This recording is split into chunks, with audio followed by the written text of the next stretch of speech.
the month of May, we have some fun little updates and some fun CVEs. A couple of them just to start off with some high level numbers 68 different KBs of them, 57 actual real vulnerabilities that are in them, of which 39 critical, 26 important, and a very smaller portion of them as moderate, coming in at a whopping 3 of them.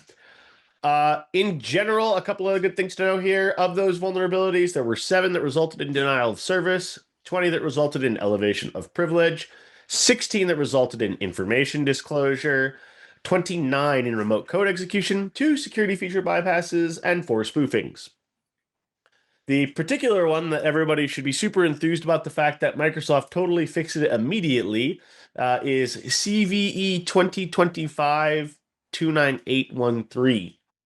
So for anybody here who happens to use Azure DevOps at home, this was one of the Sev 10s that came out. Well, at home, your office, enterprise, I don't know, whatever. You all keeping score somewhere. It's fine. Turns out it was the Sev 10. You don't need to do anything about it. Microsoft already fixed it for you, but hey, you know how authentication is supposed to only let you log in? Turns out there was a bug in authentication to let anybody pretend to be you. So that was it was a Sev 10. I don't know how long it was out for. There hasn't been a lot of clarity on that yet, but it's already fixed is the moral of the story for it. So that was kind of one of the super fun ones that came around in about this month. A couple other ones that did come out. Give me 1 second here to pull up the rest of my notes for it.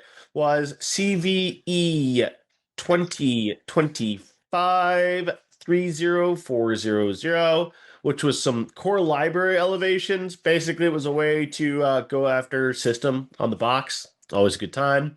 Everybody likes being able to go after a system on the box. There was also a vulnerability, CVE 2025 32701, Windows Common Log File Systems. Turns out that, how much everybody's system admin loves logs. They're great. Everybody loves logs. Turns out attackers also love logs, and that they figured out that, once again, they could use libraries for logs to be able to elevate privilege and be able to become an admin on the box. Turns out this is bad, okay? And then one other one that I wanted to bring up to everybody's attention, especially for those of you who are using any of the Azure AI stuff. Let me find the number here in my list of things. The Azure AI bot service, CVE 2025 30397. It came out kind of late in April for it. It's also an elevation of privilege for it with another improper authorization component of it. Essentially, there were improper auth patterns in the Azure bot framework for anything that you did with bots for it. That basically allowed an attacker to elevate privileges over any type of network for it. Hasn't been publicly disclosed what it is, hasn't been publicly exploited what it is. In fact, there's a ton of hush-hush on it in general. You won't find it very easily unless you go digging in the MSRC portal, because there's a ton of information that hasn't been filled in for it yet. In terms of things on platform, there was those remote code executions. One of those, what it mostly was in terms of Windows for it. There was also a Dynamics vulnerability that came about, as well as some interesting little bits and pieces of some local admin things. I think I sent you the article on one of those ones, Brian. There was also another Sev 10 that came out this weekend as well that was related to that for it. And I think you're going to talk about it. Maybe. We'll find out. If you don't, I will. Which one? Sorry. The Defender Not One. Is that a Sev? Sorry. Is that even? It's okay. We'll talk about it. It's not actually, it doesn't actually, but it exploits one of the Sev 10s, if I remember correctly, for it. So we'll see. It's fun. It's great. Okay. Using system to install fake AV is good times. So that all being said, let's go ahead and jump over into third-party patching in the world of third-party patches. In the world of third-party patches from us this month, we had 1,629 unique updates that we released, of which 12 of them were Google Chrome, 20 of them were from Microsoft Edge. Turns out Microsoft Edge lost browser wars this month. 14 from Firefox, 10 from Opera. Amongst everything across the board for all those vulnerabilities, there were 45 unique vulnerabilities that got reiterated out 80 times across 80 different patches for it. Of all of the patches that came out, turns out that there were, in fact, mostly moderate this month with very few actual criticals this month. There were only 2 in the critical area over here that were 2 listed, had that severity for it, 2 types of it. And it was, Google Chrome, some Helix and Edge stuff down here for it that also referenced it for it that got that classification.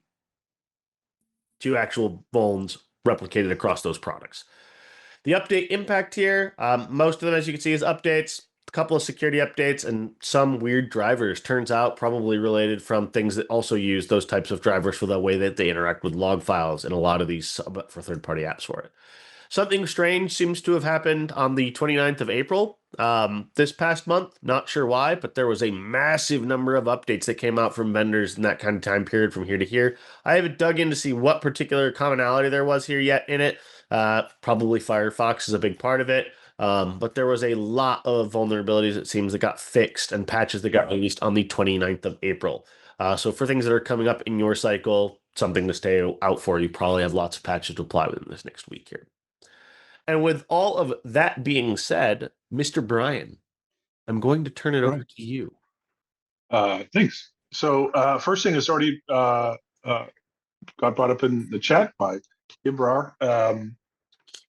I'm seeing anecdotal evidence. I've heard from like 10 different people that this month's set of patches for Windows 10 specifically, and even there specifically some of the older versions, 22H2 and let me look at my notes here. Scroll up. 21H2, which is the LTSC version, and 22H2 have caused one of 2 things: either just straight up blue screens of death, or they have triggered BitLocker recovery scenarios. Seems to be something that's related to trusted execution, because for a secure boot, I've seen some. I mean, not that this is an actual solution, but it is a workaround. It's like, hey, if you disable secure boot or trusted execution, suddenly it will install fine. Like it will try to install, and during the reboot phase, it will either blue screen of death or prompt you for a BitLocker status. So you may want to tread lightly if you still have a bunch of Windows 10 devices. I haven't seen anyone disputing it. So if anybody's in the chat here who's experienced it on Windows, what is the latest version? Is that 23H2 or is it 22H2 the latest? I forget now. Jordan? No? I think it's 24H2 still is the newest version of 11 for it. No, Windows 10. Windows 10? Oh man, 10, I don't remember what it is. I think it's 22. Okay, then it's 22. Thanks, guys. Yeah, sorry, 22. just total brain fart at my part. I was like, wait a minute, did we get a 23? I didn't think we did. Okay. No, I don't think we got 23. Okay. Jordan pushed Windows 11 to my box the moment he could. So ever since then. Well, yeah, basically. I've been in the dark. Would you trust you with unpatched old software, Brian? I wouldn't trust me with any software of any kind. So, okay. Just trying to figure out how to share a screen. Wait, before you share screen, I want to show one other report that we're working on, because people kept asking about like when you're going to share the report for it. So I got one other report I want to share to people real quick here. Give me 1 second here. Okay. Share my screen again. Let me make sure that it is in a appropriate resolution size. Ma'am. Yeah. Excuse you. 8K, right? Yeah, I think that's appropriate size. I'm being argued with apparently today. That's what happens when you go away from home. How's that different than any other day, Jordan, when we chat? Your dog apparently really, really wants your attention. All right. So this is actually something new that Jake has been working on in the group here for us. So Brian, this relates to something you were trying to talk about here about boot loops and for patches. Is one of the things that we'd like to start working towards is starting to build out some reports that we can share with everybody about patch quality. So one of the things that we have started to build out here is we actually have started to build out a dynamic test environment that spins up a new clean virtual machine of every single one of them, downloads the current patch for it, figures out what its size is. I believe it's not on this report version, tracks how long it took to install it, validates the machine comes back up successfully or not, and tries to check on the state of the machine and the total number of updates for it. Now, this isn't ready yet. But hopefully this might be helpful and something that we can start to share out with people so that we can start trying to test break our machines so that you don't have to. So as I mentioned, anecdotal concerns related to BSODs and BitLocker recovery keys on reboot for Windows 10 updates with May's cumulative updates. So I would say tread lightly. You may want to go pump the brakes a little bit on that. Shortly after last month's Patch Tuesday, people started reporting, "Hey, my Windows 10 devices can't seem to download the Windows 11 feature update."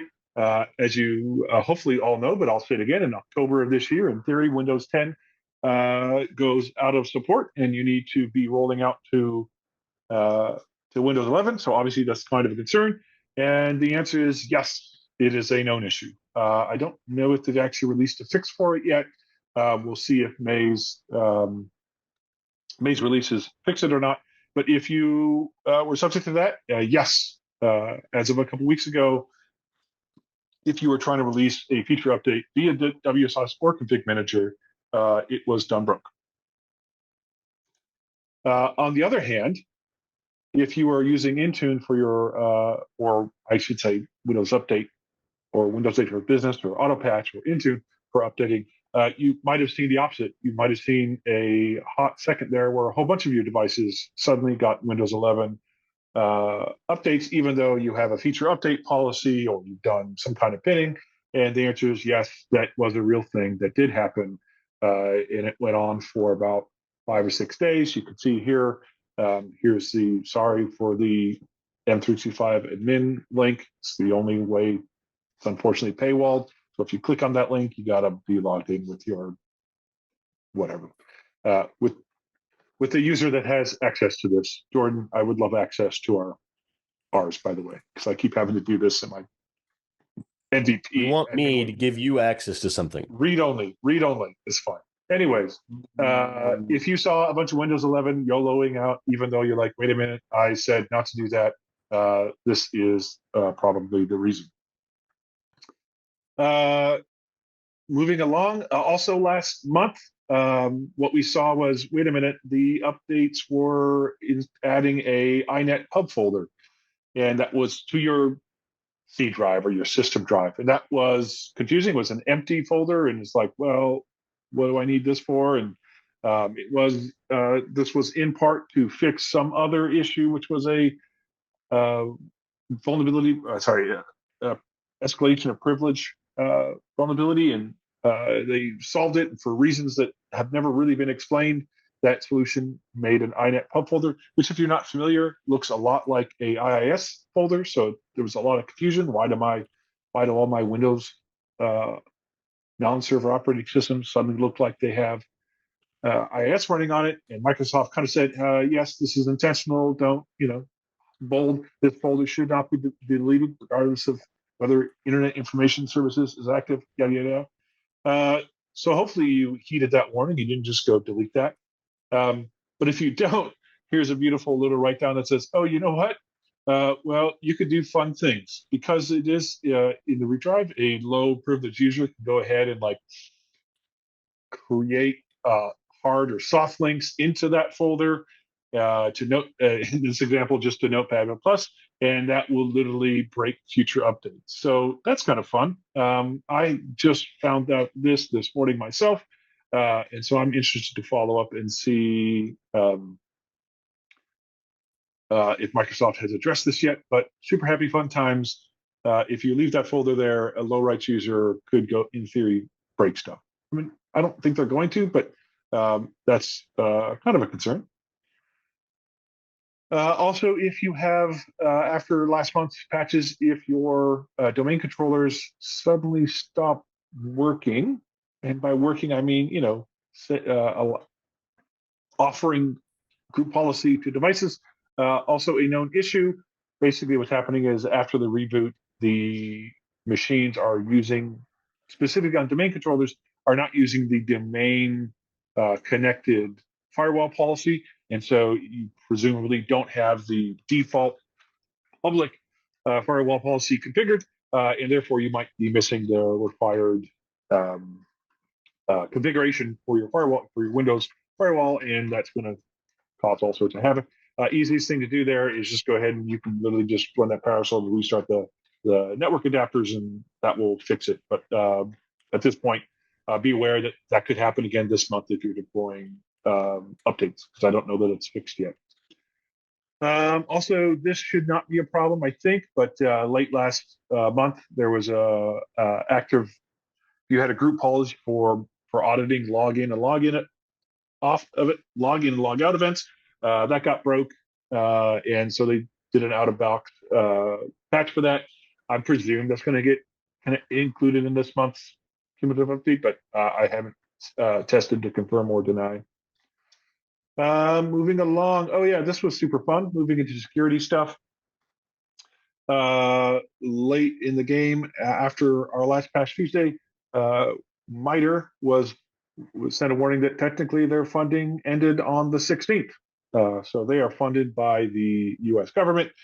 This is a key program that tracks and identifies vulnerabilities, and it's kind of like the DNS system for vulnerabilities. And they were about to go unfunded.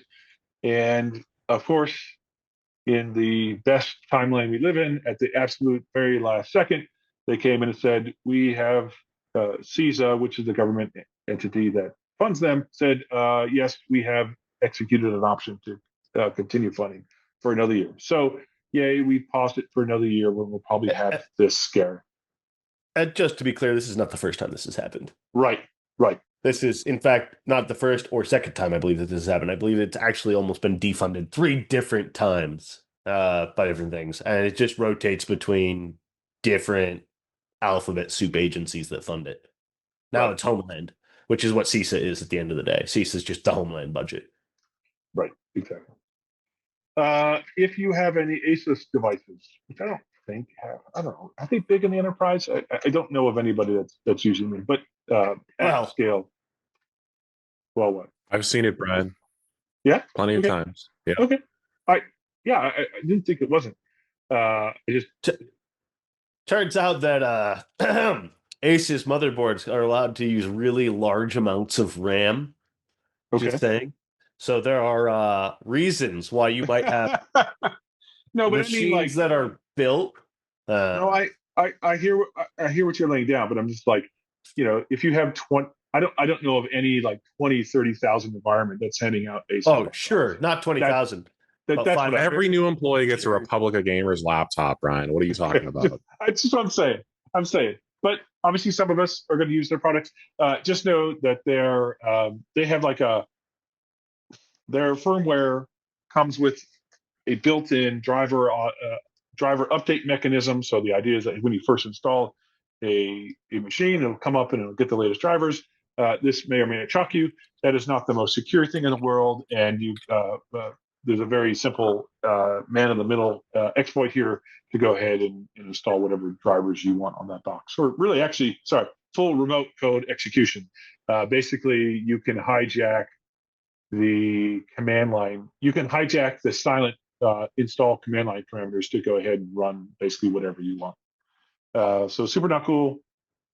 If you have any ASUS stuff running personally or I guess enterprisingly, you may want to go ahead and at least turn that off. So it's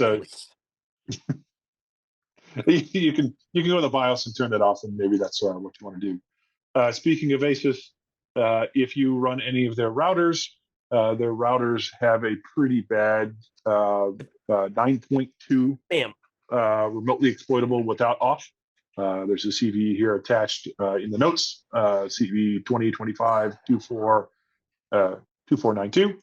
Again, you're going to want to go ahead and update those if you have any of that stuff. Super happy, fun times.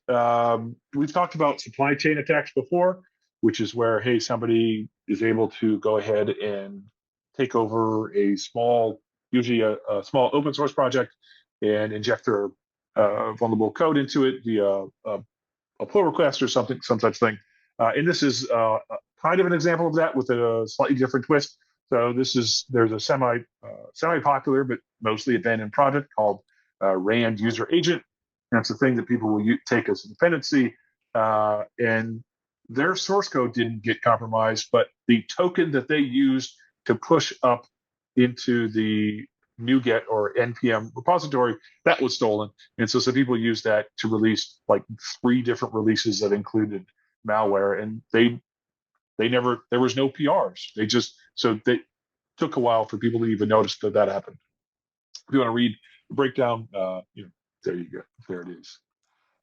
This one is, we've seen this before. So this is a vulnerability in the, do you call it firmware? Whatever runs on the actual CPU itself. So CPUs in the attempt to go even faster, basically just start making predictions. They start branching like, well, what if you do this? And what if you do that? And over the years, they've found ways of using that, those attempts to speed up things, those prediction branches to leak data. And this is basically yet another one of those. I don't know, this only impact so far that we know Intel CPUs. It's a CPU breach, so it's not really OS dependent. If you have any of modern generation 9 or later in Intel CPUs, this is theory impacted. I don't know if there's any updates. This is one of those things where it's bad, it's not great, but it's not like the ones we talked about before, which is like it's remotely executable. Like you have to have the box, and you have to be able to do some pretty tricky things to get this to work. But I say it because mostly I would look out for future updates to the CPUs, which are also always super, super fun times to roll out. Avanti, it would suck to go a whole week without talking about them. If you are using their Neuron products, whatever that is, it only impacts their on-prem one, but it is pretty bad. It's 9.8 remotely executable This is the one that came out yesterday, right? Okay. May 13th, you got it. Yeah. Like I said, this is the one that came out like there was another one I think that came out yesterday. There was a whole news article cycle about it yesterday too, actually. Yeah. Okay. Yeah, there's a couple here. Sorry, I'll just jump to the other Avanti one. So if you're using any of their Endpoint Manager mobile stuff, these are two that aren't quite as bad. Like individually, it's like 5.3 and 7.2, which isn't good, but it's not as bad as some of the others we're going to talk about and have talked about that are in the 9 region. But basically, if you combine these two, you have like the worst of all worlds, which is again a remotely you can remotely execute the attack, and you don't need any authorization to do so. So again, if you are using Avanti products, either their Neurons or their Endpoint Manager stuff, you're going to want to go ahead and take a quick look and update that stuff. If you're using any Fortinet product, so Forti Voice, Forti Mail, Forti NDR, Forti Recorder, or Forti Camera, another 9.6 remote executable without auth, CVE 2025-22462. So if you're using any Fortinet stuff, you're going to want to go ahead and update that. Here's the breakdown. Another one that came out just a couple days ago, using any of SAP stuff, again, going to want to go ahead and patch all that stuff. This is an interesting one where they found a vulnerability and they were working on the fix and then found a second one. And so there's actually 2 separate CVEs here. And they're actually so new that I don't actually have the data on them, how bad they are. So I don't have the base score for you. Chrome actually released updates yesterday, and you are going to want to put those out pretty quickly. There's 2 new to actually have the CVE data, but they're both high. And the speculation here is that this is remotely exploitable and that there's public exploits available. That's the scuttlebutt. Whether that's true or not, I don't have anything to really point you at definitively there. But they're bad. You should go and update Chrome as usual, but maybe with a certain amount of extra urgency this month. So this is one that Jordan, you sent me, and it's called Defend Not. And the too long didn't read on this is somebody basically greenfielded their own antivirus software and figured out the hooks that, hey, if you install this into Windows, you can tell Windows, hey, I'm a legitimate antivirus software. And if you do so, that will basically disable Defender. This is the sort of news version of it. I have another link for the guy who actually walked through and did this. And apparently he did this from a MacBook in like Asia somewhere. Well, it didn't have a Windows box. And so he was like remotely doing this on a friend's machine somewhere else, so it's kind of a funny diary of how he went and did this. Jordan, you seem to get worked up about this, but to me, I'm a little confused. It's like, well, yeah, I guess technically if you get system access and you can install a piece of software that says it's a piece of antivirus, then okay, Well, it's not even system; it's just local admin. right, sure. But I mean, Yeah, it's local admin because then it exploits into system basically, and it's like, yeah, no, you don't have antivirus anymore. right, but I mean, like, Um, I don't know, game was already over, isn't it? Well, ish, right? Because like, sure, if you have local admin, yeah, you can do bad things, right? But also, what if we just stop looking for anything in general, I know, I right? get it. At all. So yeah, there's a degree of like, well, game's already over, but there's also a degree of like hijacking your antivirus so that you can do other things for longer periods of time and can't actually defend and or can't then see the attacks or other attacks afterwards because you're not just Okay. hijacking the defender process, you're hijacking the SOC at that point, basically, I know, right? but like, Because now you're tell me, lying to the SOC. like, but I guess my point here is like nothing here, and maybe I just don't understand, but nothing here sounds even remotely novel or new. It's like the idea It's is it a new idea that you could create your own No, fake this AV? is something that people have done before. This is just the first time that it's been reduced down in terms of its complexity. Okay. Absolutely, hijacking the Defender service has been a thing before, right? But we're not hijacking the Defender service. We're just saying, hey, I'm installing a new antivirus. That antivirus might not actually, might not do anything, but like it just seems I'm confused as to why that's novel or news or Because whatever. the end result is that it reports back afterwards is that it reports back that it is the Defender service when it's not. Oh, you're saying this actually reports itself And as it's Defender? trying to be yes, it's trying. That's what it's trying to do for it. Okay, that's not how I read it, but sure. Okay, I'll allow it. Yeah. Okay. Yeah. Anyways, novel thing. If you want to read that, both either It- the impact or just want to read the sort of diary of how an attack happens, that's there you have it. It is neat and interesting, if for no other reason than just from like a perspective of like, yeah, this is a thing that's been around for forever, right? Mhm. Which has been going after the Windows Defender service, right? Like it's been a thing is to go after it and trying to disable it and figure out how you can disable it and get rid of it, right? Okay. Yeah, Uh, but see, like to me, it's just about disabling. And, like I got nothing out of this as hey, it pretends like it's Defender. It just pretends like it's an antivirus, and if you install a antivirus of any kind, Defender Yep. will say, oh, there's something installed, and so I will stop working. Yep. Yeah. Okay. I think it's the implication of what could happen after the fact. Yeah. That's the No, I get why it's bad. I just don't get why 10 years ago this like it seems like you could have done this 10 years ago or 15 years ago. Like I don't know what's new here. Like why didn't somebody do this 10 years ago? Because I mean, people tried to do it 10 years ago. okay, It just wasn't, commoditized like this. That's all across Okay. multiple platforms. So you think they did something novel here that makes it easier to do this? It's easier to do this. That's it. Yep. Okay, fair enough. I mean, it did talk about some like undocumented whatever, but it's but like it seems like it must be somehow documented because other antivirus vendors are using it, right? Like this happens with legitimate antivirus vendors, right? Like you install something and Defender detects it and backs off. So anyway, okay, all right, I'll start waiting on that. Hey, anyone who's currently using VMware, now owned by Broadcom, this was super fun. Apparently, people started getting cease and desist letters from Broadcom. Now, I actually think that's a bit of a clickbait title. When I read into this, this is just like, hey, if your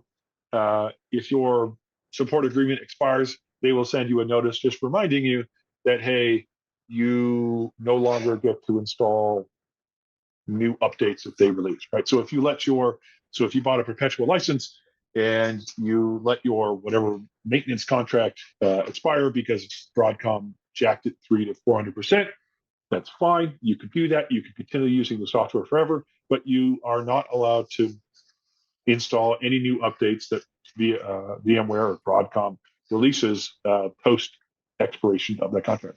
So they're just really sending these kind of nasty looking letters saying, reminding you of that. It's not really, I don't know, it's a cease and desist, but maybe we're just arguing semantics. So just know that, hey, if you're working through that process, at the end of this thing, you might get kind of a scary looking. Yeah, I mean, it's not a great look, but you might get a scary looking letter at the end.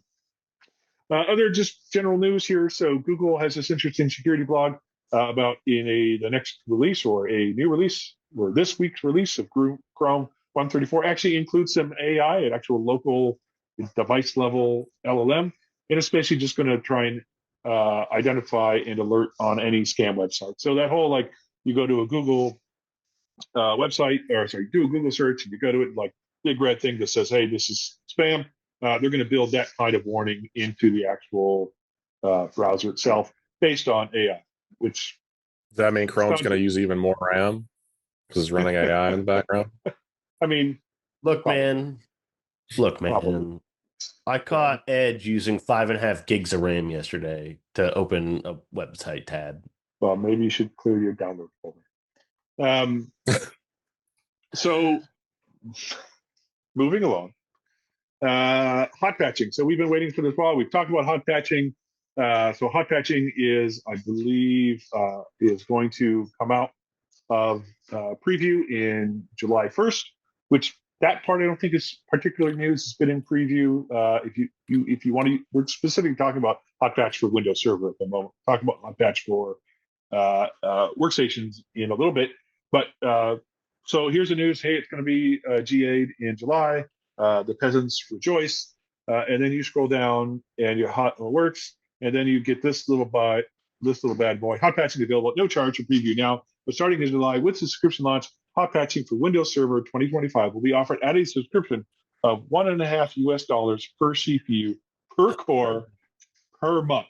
That is a thing. I did not see that coming. I don't think a lot of people saw that coming. I kind of went back and looked at previous discussions of hot patch, and I don't know that I really saw. I tried to read it with like any kind of like, oh, they clearly hinted that this might happen. My hot take on this is that note that in order to use this for servers, you aren't going to get this with Config Manager or Group Policy. Hot patching was going to be exclusive to Azure Update Manager, the cloud service. And late last year, quietly, they sort of announced that Azure Update Manager, which used to be $5 a device if it wasn't an Azure VM or wasn't, I'm trying to think, that covered by the Defender P2 or something. There were some scenarios where you would get it for free, but if you had self-hosted servers, let's say, you were going to have to pay $5 a month to use Azure Update Manager. And they somewhat relented and say, well, if you cover those servers with software assurance via an EA agreement or whatever it is these days, that's fine. You get Azure Update Manager for free. So I would say I'd like to think most of you that are running servers, self-hosting servers, that they are covered by some kind of software assurance program, especially your production servers.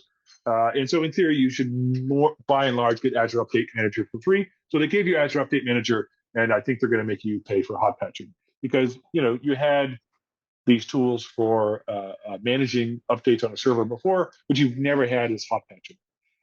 What I also want to clarify, and I'm going to say this again, I'm going to be a broken record on this.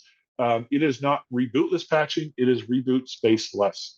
Yes. And very specifically, as people are finding out when they're trialing this, which is, wait a minute, sometimes, not all the time, but sometimes .NET updates require a restart. Yes, they do, and when they do, hot patching isn't going to save you at all.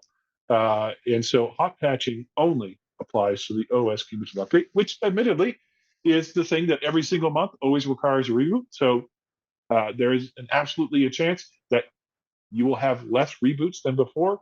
You still have, it's still every quarter, you're going to have I forget what they call them, but you're going to have a checkpoint. That's right. They call them checkpoint cumulative updates. So you're still going to do it, 4 times a year. And also whenever .NET requires an update. So, and all for the pleasure of $150 a month per CPU. It also just turns out that even though that, you get to reboot space less, rebooting still, when I first joined this call earlier, people were like, well, did you reboot it? Was everybody's joke. Like, still does turn out that sometimes computers don't like being turned on for 6 months at a time. weird things happen to them at that point. So, Yeah. it's fine. Yep. Okay, other Microsoft news. I don't think this impacts necessarily enterprises quite yet, but if you are, if you have a consumer version of Windows, yourself, yourself, parents, whatever, Microsoft has long been on this sort of train of forcing them to have a Microsoft account, and they're going to start moving that into passwordless by default. So whether that's good or bad, I don't really have a strong opinion, but just be aware that, hey, as people start to unbox new devices for this Christmas, they are going to try and push them towards passwordless. Lifecycle stuff. If you are some of those people that are sticking on Windows 10 for a little while, and you are wondering about Windows or Microsoft 365 or Office 365, that was going to go end of life this year. I mean, just along with Windows 10 itself. But that got pushed back. I don't fully understand why. I'm a little confused why this matters, but okay. I'm not here to fight it. But they, in the interest of maintaining your security while upgrading Windows 11, they're going to continue providing security updates for Microsoft 365 on Windows 10 until October 10 of 2028. So that got pushed back by 3 years. I guess it's for ESUs. I guess if you're going to buy ESUs, that's it. That's got to be the thing. If you're going to be stuck on Windows 10 for a while and you plan on buying ESUs, hey, also they're going to continue supporting security updates for Office or Microsoft 365 apps. So I guess that's good. If you are one of the poor buggers that is doing hybrid, you are using the Microsoft Intune connector for Active Directory. They have released a new version of this a while ago. What you need to know is that next month, in June, that old version will stop working. So if you are hybrid, that old connector was using the system account, and they want to use a service account, a managed service account. So for security purposes, this is all part of this Secure Future Initiative thing. You need to go ahead and install this new version. Yeah, there's no automated process. Nothing's going to do it for you. You need to uninstall the old version and install the new one. Lastly, almost finishing up here, Config Manager, last month we talked about that they released 2503. That was an early update ring. Now that went to, or sorry, at that time I think it went to slow adopters. But if you were an early adopter, there's a hot fix just for you that fixes the issue. So if you are in that specific niche, go ahead and take a look at that in update, install that hot fix. Okay, lastly, what is new in Intune? There's a little bit of stuff here, saving the best for last. There's a new icon. I don't know why that's newsworthy, but there you go. There's a new icon. Cool thing for apps, for Win32 apps, you now have a relationship viewer. So if you want to look at dependencies and supersedence and all of that jazz, you can now go into apps, go into Win32 app and look at the relationships between them. That's kind of cool. The thing Config Manager had, so that's nice to see that visualization. There's some new baseline information coming out. Let me see if I can find that down here. Yeah, there you go. So they rolled out a new version of their baseline. So if that's something you are deploying, you go ahead and take a look at that. The cool thing, of course, is going to be very shortly after our last Patch Tuesday. They released hot patch for Windows 11 Enterprise. So this is what I alluded to earlier, that now for workstations, you can have hot patch if it is Windows 11 24H2. You can go ahead and enable that. No, you are not, unlike the previous announcement, you are not going to be charged for this. You still just need to have a subscription for that. So you're not going to get that if you're using an OEM license, or if you're using an EA agreement, or like a KMS shared key there. You're going to need an actual Windows OS subscription via what is it? Is it M365? Well, Windows 365 or whatever. You need to covered by a subscription. But the same things apply. There is reboot space less. .NET, but the bigger thing is drivers. So if you are using Intune's driver management, That is absolutely not covered by Hot Patch. So, and drivers are more frequently or frequently enough require a reboot, and Hot Patch will not save you there. But you're not really paying anything for it, so be it. So this is something that we've been working on for a little while here, and turns out is very relevant to some of the stuff that we talk about, which is, hey, what all is going on in the news? What vulnerabilities are out there, interesting and otherwise exciting? This is available in the App Store for both Apple and Android today. Yes, you can go, you can download it. I'm not going to put a QR code up on the screen this time and try to rickroll you, I promise. But this is available now today. And what this actually does is we have basically built something out that reaches out and collects all of the vulnerabilities as they come out, rip through them, and try to determine information about what interesting news information is coming out about them. So just for example here, if I actually click on this one, since you mentioned this earlier today, Brian, right, is, hey, we actually curated some information about this particular one and provided those news, if I could scroll down the rest of the way, with reference links into it so that you could actually go and research and learn more about it when it first came out. We have a dedicated team who actually like writes these every day. They're not named Brian. That actually goes out and collects information about different vulnerabilities as they come out. Now, not only do we collect this information about it just in general, but we let you filter that. If you own our product, you can actually log in to the cloud portal for it, and we'll actually filter it against the products you're currently deploying in your environment. So, for example, if I click here, you can actually see that one of the most recent ones is there was a recent Google Chrome fix, and we'll tell you that, hey, there was a news article for it that we wrote, and we have patches available for that particular vulnerability that we wrote the news article about.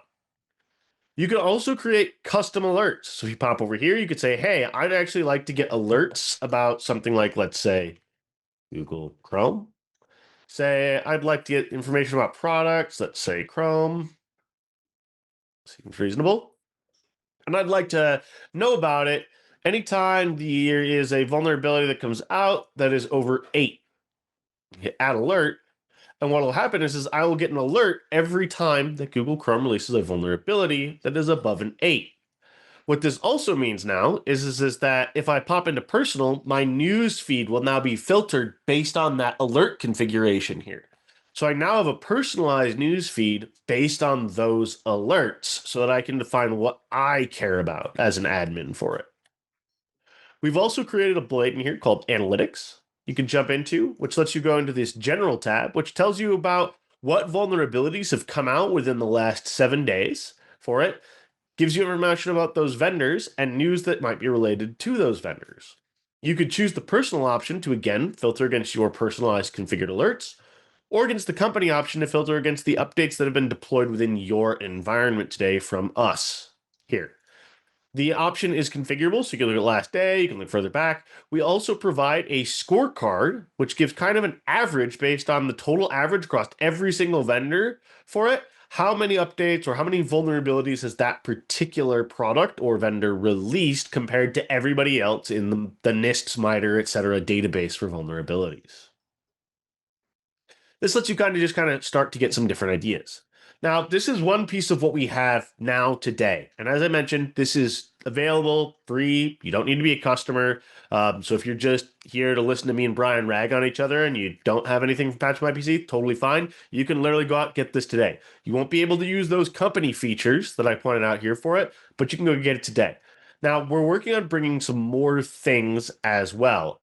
And to clarify here, like these news articles, like they're written by a human, like not Brian for it. Yeah. Sorry, Brian. Go ahead. I won't show the Figma. We'll keep something secret. Yeah, the filibustering I was going to do there is two things. One is the initial sort of goal of the app is for CISOs or for security professionals, right? So our hope is to break some ground into the security market of things, and this app is sort of aimed towards that.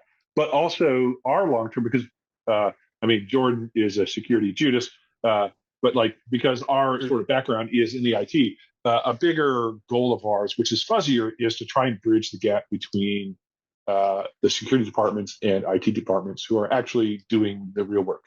And so this is sort of the first foray on that, because they often go by different tools that don't talk to each other, and and so your communication method is like emails and common delimited files of data, and we kind of want to go after that and see, okay, well, even if it's just starting in our little world of third-party patches, can we get the teams using some common language, some common tool?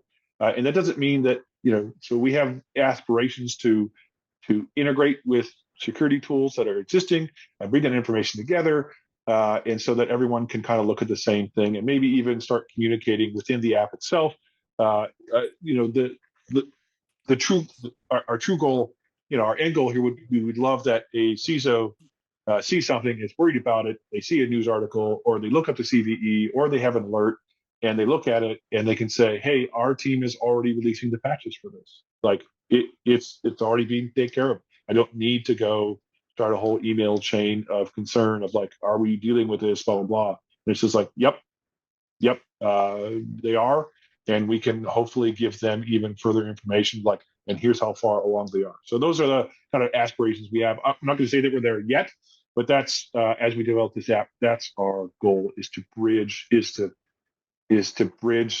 divide. Yep. Yeah. And it's funny, I see you guys mentioning in the chat here. One of the big things that I talk about is like, it is incredibly frustrating because for years and years and years, all we get is a spreadsheet that gets dumped on my desk. Be like, here, fix it. And the security team isn't happy because they have no actual ability to affect the change. So they're always waiting on somebody else to do something, which sucks for the CISO and that side of the organization. And you're always getting blindsided by like, just here's this list on top of everything else that you guys are supposed to be doing on the IT and administration side for it. And it just creates friction where all the two of you end up doing this over and over and over and over again, because security wants CVEs fixed and you guys want KBs fixed because that's what you actually deploy, right? Like that's what enterprise admins deploys. We deploy KBs, we deploy patch numbers. Those are not relatable easily. So part of this whole thing of like the webinar of like building out on relating all of this data for it and being able to do it, right, is important to being able to build that messaging in between those two teams. So hopefully, and then eventually, ideally, in a perfect world, right, we can actually make it that between the data that we're giving you, the information that you're getting, that somebody on your security team can finally actually answer with real confidence, yeah, we actually are safe about all the threats that currently are out there, or at least we know about all of the threats that are out there currently for it. And we have a common denominator of what we're working from. Okay, well, that's all we have. So if you want to go and stop wasting your time, you are welcome to do so. But if anybody wants to come off mute and ask questions, we'll stick around. But other than that, thanks for wasting a perfectly good hour, and we hope to see you next month. We're gonna have like scene. Just gonna start. I mean, you could. Do we need a little clap? We need the little. Yep. Yeah. Oh, let's do it all at the same time. Come on, Jared. Ready? 3, 2. Oh, that didn't work at all. Yeah, Next try. no. Okay, let's do it. 3, 2, 1. Wait, we're doing it again. All right. Yeah, 3, 2, 1. Yeah, wow. Close enough. Wow, we're the worst.